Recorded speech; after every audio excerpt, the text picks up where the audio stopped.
Welcome to today's video. Bit of a different one today. We're going to be doing a tier list of all of the trinkets added in Grounded 1.0. These are basically all a new thing inside of Grounded. Before, the only accessory you could get was the dandelion tuft, but in 1.0 they added a bunch of new ones. So we're going to go over them today and I'm going to put them in a tier list. I get questions all the time about what I think is the best and worst of each thing in the game, so hopefully this will help answer it. Before we start, the way I'm going to rank these trinkets is based off of two things. Number one is how easy or difficult they are to get, and the second thing is how useful they actually are in the game.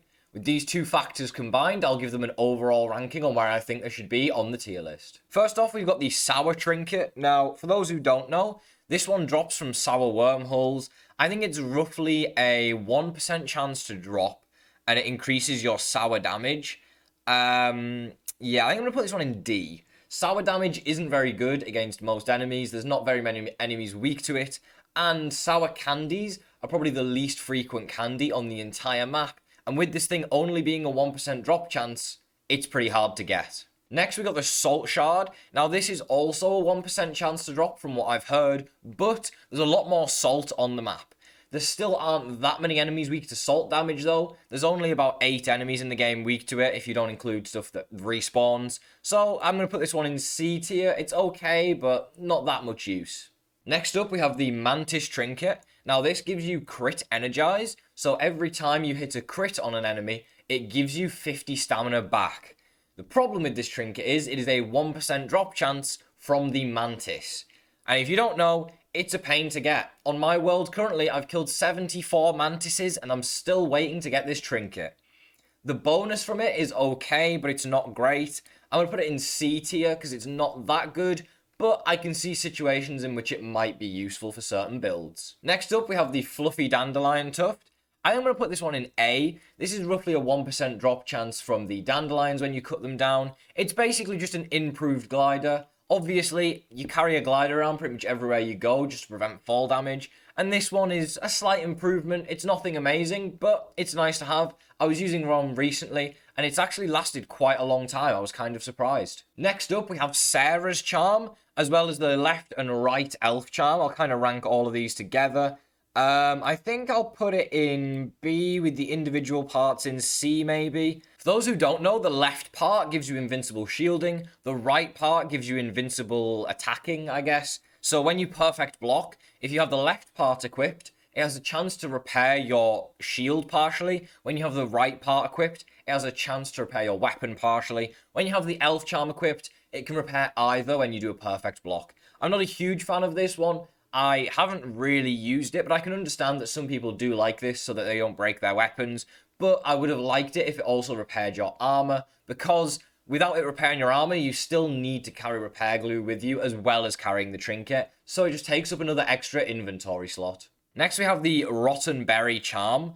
I'm going to put this one in D, I think. I just don't like it. I've used it maybe once or twice. It's not great.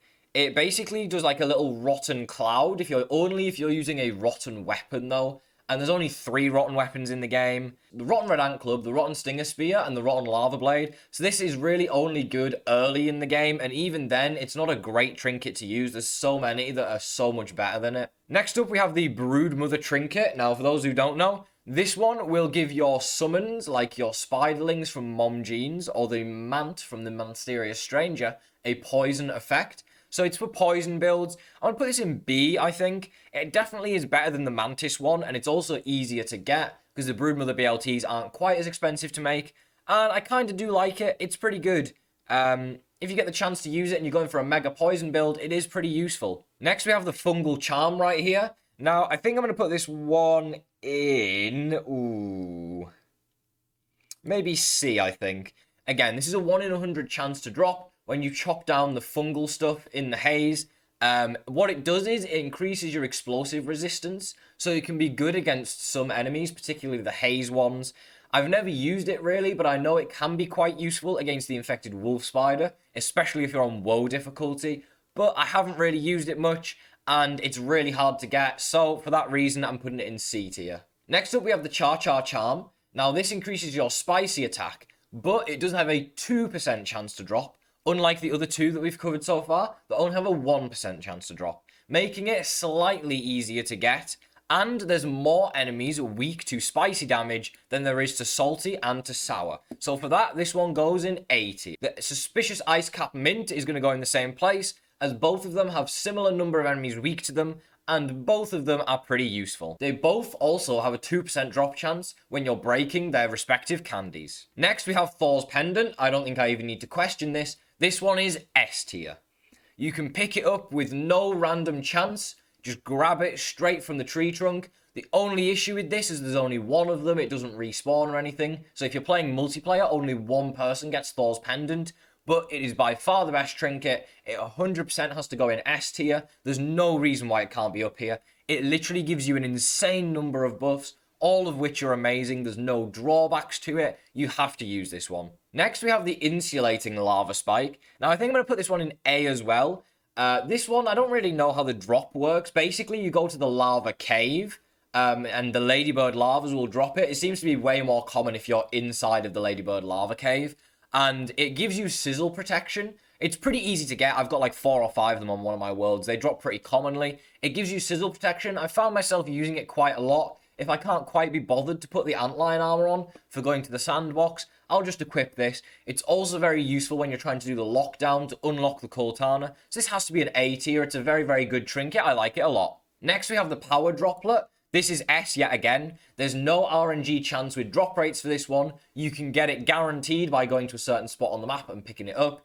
And what do I have to say? It gives you Fury, which increases your melee damage. It also lets you use any mutations with melee builds, making melee one of the best damage types in the game. There's no reason why you shouldn't be using this. This is an S tier, especially for melee builds. Next, we have the Billy Hog Stopper. I mean, this one's not even questionable. This is S. It is a 1 in 100 chance, I think, to drop from the Billy Hogs. I've heard you might be able to get it from some of the other human foods, but I can't confirm that for certain. This thing, you just equip it and it will feed you every once in a while, and you will never have to eat food ever again in Grounded. It saves me an immense amount of inventory because I don't have to carry any cooked food anymore, and it's just simply amazing. It's such a good charm. If you're farming for a specific charm of any of the RNG ones, get this one. It's the best one in the entire game that's RNG. You can equip it every once in a while, and it'll give you your hunger back, and then just swap charms back to whatever other one you want on when you're going into battle and stuff. Definitely got to get this one. Next, we have the badges, and these all have the same image. So I'm actually going to go to the wiki. I'm going to read out the name of the badge before I move the badge, so you kind of just have to pay attention here.